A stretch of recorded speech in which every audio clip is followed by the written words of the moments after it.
welcome to Buttload Podcast Network. Hello, I'm Josh, I'm Claudia. and welcome back to another episode of Buttload Buttload of of Gravy. Today, we will be discussing Unicorns. and exactly what that horn is for. Fluffy unicorns dancing on rainbows. Where to begin? We both, like last episode, we both got different questions, what we think it's probably used for, and we're just going to explore and figure out exactly what unicorn horns are used for. Claudia, would you like to begin? So I'm just going to start with some basic facts about unicorns. So they're like white horse. They're described as white. Sometimes. I found it odd that sometimes they have like beards like goats have. Yeah, but sometimes they're purple. Like, it depends on, like... Okay, well, Yeah. from my research, majority of the time they're white, and they have their horn on their head. The horn can be white, gold, or like grey or black. It's undecided, you know. They were first mentioned in the 5th century. They're the national animal of Scotland, which is kind of cool. Yeah, there's just tons of different animals that's a kind of like unicorns. Another really cool fact that I found interesting is a baby unicorn is called a sparkle. So it's just sort of like the unicorn is mentioned in various myths. So lots of Chinese, Indian, Greek mythology and things like that. It's actually also mentioned in the Bible. One of the kings did a special translation of the Bible, and in his old translation, it mentions it 12 times because when he translated it from Hebrew, it was the word for an ox, and he was like, oh, that means unicorn. Modern day translations don't include unicorns. Yeah, with unicorns, they only have one horn. That's and it's called a alicorn. It makes sense that they only have one horn because it's like, that's what the name is. One horn. I think corn, because alicorn, it seems like corn represents a horn. I always thought they were called unihorns for so long, like for One ages. horn. Yeah, well, that makes sense, right? Like, unicorn makes it think like it's a farmer who's done a very bad job at like making crops work that year. So they actually thought the first ever depiction, I guess, of unicorn was an amazing cave that they found in France that's filled with prehistoric, like, caveman times paintings, hundreds and hundreds of paintings. It's a lot of, like, oxes and boars and stuff like that, and the idea in their culture is if you were to paint you killing a boar, you would then go out and kill a boar, like it's telling the future. So people thought they saw unicorns in this when they went to go discover it. In the end, they actually found out they were, like, a type of antelope, so they were actually two horns, but they were just drawn really, really close together. Then we find out that unicorns, that wasn't the first beginning of unicorns. Unicorns were found later in history, but the first Western version of a unicorn, which is like that one, came from a Greek historian. And then also unicorns just pop up a lot of random places. Sometimes, like for instance, Genghis Khan, he was going to invade India, but he decided not to after he met a unicorn and it bowed to him. And he saw that as a reincarnation of his father telling him not to invade India. For some reason, they're linked to reincarnation a lot, which goes into their links with like Christianity and stuff. Also, Marco Polo supposedly met them, and he wrote down they're ugly brutes to look at, which goes against all of our ideas of a unicorn until you find out later he was just looking at rhinoceroses and had no idea. They just missed out on the whole thing that it's like a horse with a horn. He just thought it was something with a horn. Yeah, so like I thought what was interesting is that with unicorns, there's a lot of art sort of thing with them. So there's like paintings, tapestries. Yeah. And then they have like sculptures made out of clay and everything. And that started very early on. But also like unicorns have been like such a cool thing for so long. So I also did research in like medieval Renaissance sort of thing. And if you had like a unicorn horn, which were actually just narwhal horns, but they were unicorn horns, that's what they said. Like it was super high up, like you would be a king or queen or had so much money, like kings and queens got gifted it sort of thing. Some dude, like some Danish king, whatever, he had a throne like made out of unicorn crushed up things. And that's kind of cool. I know that like even kind of like super recently in like the 1910s, there was still like people selling unicorn horns and powdered unicorn horns for like medicine and stuff. And sometimes it was narwhal horns. Sometimes it was just crushed up ivory and stuff from like elephants, like just vaguely similar things. Sometimes it wasn't even like a horn at all. Well, yeah, because in the 1700s, doctors, I'll go into what what I think a little bit, is the alicorn it has magical powers. So those magical powers include saving you from poison.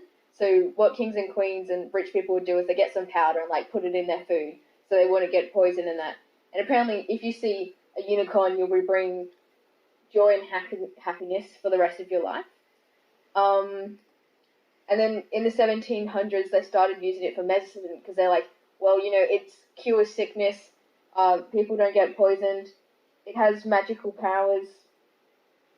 Yeah, pretty much. I think the horns in particular are often like reference to like purity, which also Well, that's what the white of the unicorn yeah. means. A lot of things say that in their like natural habitats they can just point their horns at rivers and then turn the rivers pure. So like if it's been poisoned, which works for the human thing, or like if they're I don't know, I guess in medieval times they didn't really have like toxic waste explosions that clogged up rivers, but like if that were to Yeah, happen, dude. Remember that thing, the big... the big stink. Yeah, Yeah, I guess that was so. the problem. That'd be pretty cool if they like found a unicorn and just like chucked it in the Thames and said, "Oh, Did that happen get all in the coke London? out." Yeah, that was the Thames was just full of poop and piss, and it's still filled with a lot of cocaine. But I don't know how much cocaine it was filled with back then. Well, When was coke invented? correct me if I'm wrong, but what I believe is, like, the toilets used to be, like, trapdoors, and it would just, like, fall on the street somewhere, and they're like, this is disgusting. I could be walking and, like, poop just falls on my head.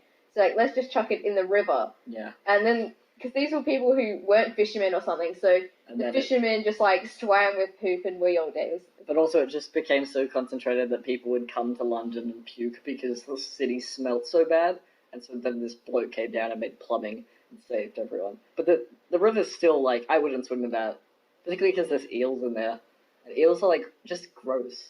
Yeah, okay. But, They're the snakes of the sea. yeah. Continue. Wait, There there are are sea actually snakes, yeah. Dang it. You know, normal snakes like red belly black snakes can swim in water.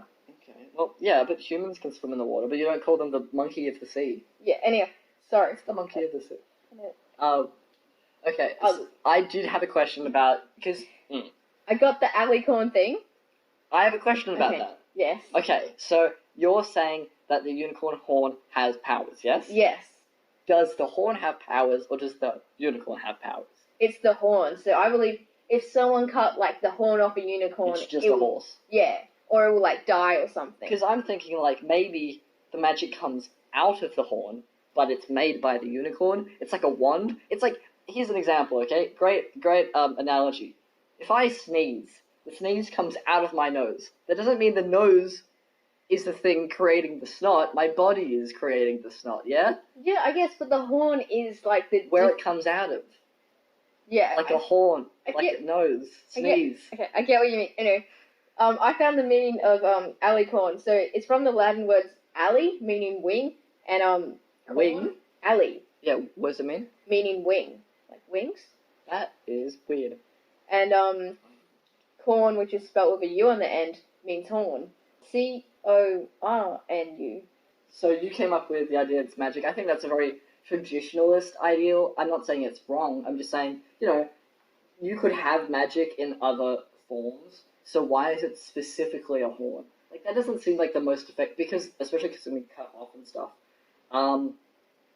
We can also look at nature, like the nature we live in now, and see what it could possibly be used for.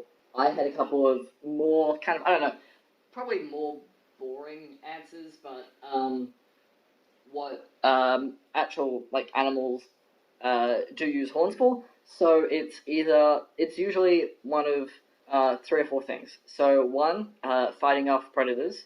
2, fighting off other animals within your own species, so like competition within your own group. 3, mating like status. So bigger horns mean.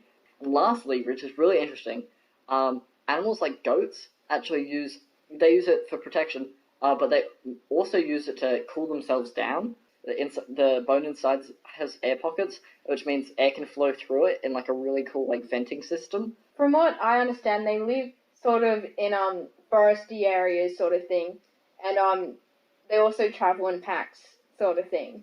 Do they? I thought they were like a completely solitary. Because I've only ever seen them like by themselves, so Yeah. I thought I'm not sure it's true. I will need to fact check that. it does because they are like so rare. I think the idea is I don't think I've ever seen any mention of unicorn mating or unicorn childbirth. Maybe they're magically created by nature itself, sort of like how Dementors are like born from fungus and decay. Maybe they are born from like I don't know, every time a baby has its first laugh. That sort of vibe. I don't know.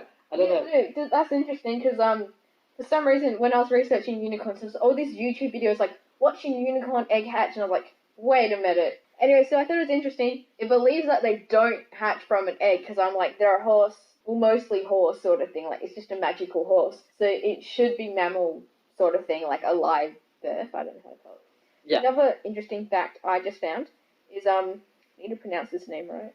Muffin Humps is the world's oldest unicorn. Muffin Humps? Yes, that's how you spell it. Look it up. Wait, is that like alive today or known to be alive throughout history? It looks like today it has a Twitter account, Facebook account, and an Okay. Instagram account. Is there like Maybe viable like it's a person. images? What? Yeah, I think it probably is a person. Just found someone who's like dressing up as a unicorn. Guys, we found the last unicorn, like that movie. Yes, I don't think so. Oh look, here it is. It's a stuffed toy. Oh, this is okay. So for the listeners who obviously can't see what Claudia showed me, she's found the Facebook page of a small, I would say, 2 apples high plushie of a unicorn. Not at all lifelike. Has it got a lot of followers, or you can't log into Facebook, can you? I can't log in, but I can see the caption. They're called Muffin Humps, the world's oldest unicorn is bit of an arsehole. It looks very young. Surely, like, an old unicorn looks like an old horse, but they just, like, age slower. That does look like, I don't think baby horses are that small. I think baby horses are born larger than that is. So it's like, And then it looks like Muffin Humps is actually just a person on Twitter who yeah, no, that, really. just says just random stuff. Okay, well that does make slightly more sense. I've just found, well, it says here, someone had to look up, do unicorns lay eggs? And I thought that was just like, kind of like intuitive that they wouldn't. They Well, don't. yeah, exactly. And I think the idea behind that, it's sort of like, because they are sultry animals, they have to have longer gestation periods, so when they are born, they're pretty much mature enough to live by themselves. That's very similar to how dragons work in a lot of modern fantasy fiction, like D&D and stuff. I know that dragons are born from eggs, so I guess it's not really the same, but they have like really long time in eggs. I think they can go for like centuries and just be fine, and then when they are born, they have full human intellect, if not higher. Okay, so do you actually know how to tell the difference between a male and a female unicorn? Another interesting thing. Some things say unicorns are male and female. Some things say unicorns are only male. Yeah. There's Don't not... know. Yeah, so there is that sort of like belief. It seems to be pretty much based on nothing, like someone just started that rumor. A lot of people do say there is a definitive way of telling the difference other than looking like genitals and stuff. It's more based on like the medieval, more modern-ish ideas, and I think it's that males, their horns spiraled clockwise, whereas the female horn spirals counterclockwise, which seems just like a very interesting detail. I guess maybe it's the fact that like although they are very rare, like males are more prevalent, or maybe they live in caves or something. So males are the ones that are going out to collect food, Yeah, and that's that why makes they're sense. the ones seen the most. Yeah. That checks out. Another just absolutely random fact. Queen Elizabeth was presented with a narwhal tusk as a present. No, 1577. Here is a question: do we think unicorn horns are horns, or do we think unicorn horns are teeth? So that seems like a very just odd question, but I think like the two main real life animals we can see that point towards a unicorn would be a rhino and a narwhal, right? I think narwhals are closer. It does have two, but Well, okay, so rhinos have one horn, but it's really thick, and it doesn't look like a unicorn horn at all. Narwhals have one horn, and they look pretty much like unicorn horns. Like, they're very similar. They spiral, they're quite thin. I think they look quite similar. But interestingly, narwhal horns are actually teeth that grow upwards through their skulls, which is just a very strange thing to have, like, evolved to have. I would love to see, like, I guess there's not necessarily transitional fossils, but if there was one that just had, like, imagine a mutation where it just, like, grows just the slightest bit wrong and punctures the eye or something, I'm sure you could get some really gnarly effects with that. And that does, like, give the idea that maybe they're used for hunting specifically and, like, getting stuff to eat. what do you think narwhals use their horns for? Oh, okay, so I would say we'll just... Have you got the answer in front of you? Is that what you're Yes. asking? Okay, so I believe it's interspecies, like, protection. Like, fighting people, other males. Wait, do males and females both have it, right? Yeah, it doesn't specify. I would say, I can't imagine it be hunting because that just seems so annoying. Is it, was I right or is it? People don't exactly know, Okay, so but a new study suggests that they use it for mating. for mating or to like get attention for mating? Is their pee on the top? Are they No, nature's to attract dickhead? mates. Are they nature's dickhead? Attract mates like the peacock's feathers. Yeah, that makes more sense. I heard a myth somewhere that that's how they get out of the mother's stomach. No, They use the horn. but I don't think that's true. It would bleed out. I didn't think the mother survived in that scenario, believe it or not. Can you milk a horse? Surely. Oh yeah, 'cause they need to feed their young. I want horse cheese. Can someone make me... Actually, panda cheese. Panda cheese. Panda cheese... I don't know why I thought panda, but panda cheese is now the only thing... And I don't like cheese that much. I just want to know, like, what it would taste like. And I want a panda to sneeze into the cheese before I eat it. Is it still funny to make the joke that unicorns are always horny? No, Or has that never been funny? never been funny. Because if I had a cent every time someone made that joke to unicorns, narwhals, rhinoceroses, etc., I would be rich enough to buy my own unicorn, to be honest. Your face, for the listeners at home, Claudia's face whilst looking at her laptop has just, she didn't even flinch when I said any of the last words. It's just complete disgust. It looks a lot like the screen painting. Can you please tell the audience and myself what you found? Because I haven't... Okay, Oh, she's on images. I found a unicorn blood for sale in Oh, it's an Etsy store. You can buy unicorn blood. Is it just like glitter glue?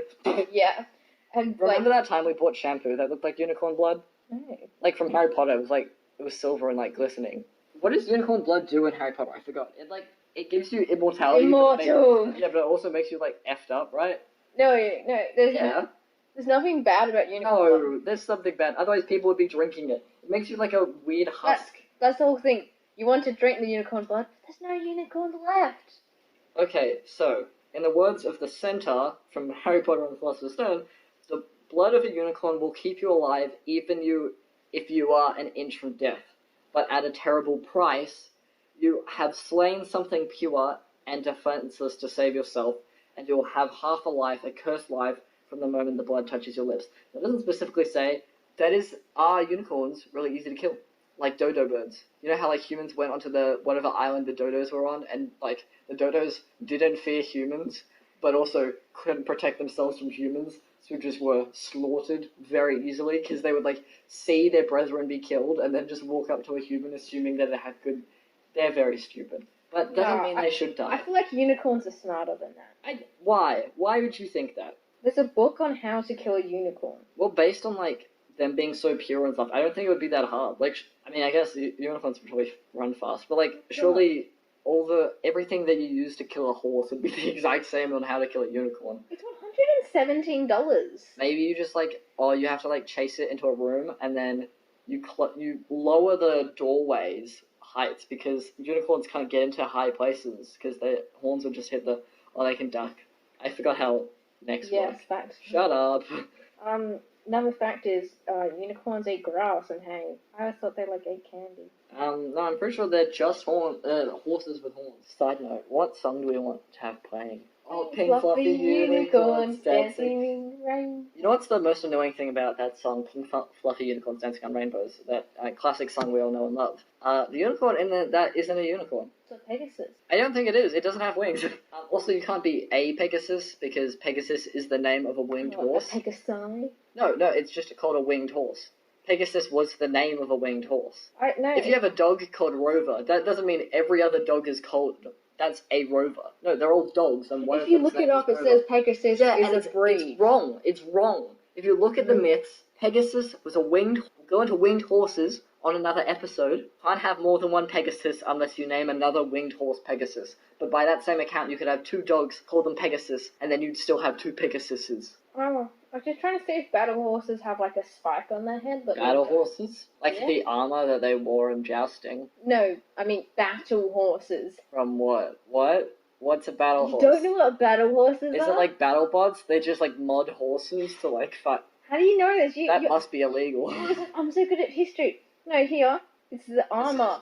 That's No. what I said. In a battle. That's what I said. Jousting is a battle. No, like a fight. It was an War. example. Yeah, okay, yes, I know what you mean. Have you seen the ones where they put trunks on them? This was something they did, I think, when they were fighting Persians. So the Persians had elephants, and so they would put trunks on their horses and make the elephants think they were other baby elephants, because if you put a trunk on a horse, it looks identical to an elephant, apparently, and then the elephants wouldn't attack them. And then you'd go and slash their legs and like, haha, tricked ya, I'm no elephant. I don't think I have anything else about unicorns. Well, I hope you do, because we're not at time limit. I'm kidding. So with that book on how to kill unicorns, it's actually about some business thing. So that's apparently some business thing. I don't understand it, but yeah, just to... It's probably like a metaphor for like how to kill competition. Yeah, Something. probably. Okay, ready to wrap up. Okay, so in wrapping up, we pretty well covered a lot of different things from Unicorn Mythos and lots of like frequently asked questions about the beautiful equestrian, Majestic. angelic equestrian beauties that are unicorns. Where's If you have the- any more questions, please comment them below. We would love to hear your thoughts on what you think a unicorn horn is used for. Otherwise, I think unicorns use their horns for magical powers, and Josh thinks... they're an inbuilt AC. So Yeah, I think it can do both, it's that... it's so magical, it's also an air conditioner. Yeah. Air conditioners are the most magical things of all. And that's another episode of Buttload of Gravy. Boring title. What? Everything you need to know about unicorns. A unicorn's out to kill me. Thank you for listening to Buttload of Gravy. I've been Josh, I've been Claudia. and come back next week where we'll be talking about another magical, mystical, or otherwise zany creature. Yeah, if you would like to suggest a A mystical creation of history, or a mythical creature, any cryptids, any monsters. feel free to just tell us below, and Please like and subscribe. Share this to all your friends. Share it to all your enemies, because I'm sure they would just love to listen to it as well. Share it share it to your pet horse, because they may be inspired to become a unicorn. Bye! Pink fluffy unicorns dancing on rainbows. No, they're not. They're Stop friendly clapping animals. your laptop. Do you understand what audio means? No, I'm not Stop. clapping I it. can see it clapping. My hands I in can the way. hear it with my eyes. Okay, last time. Okay.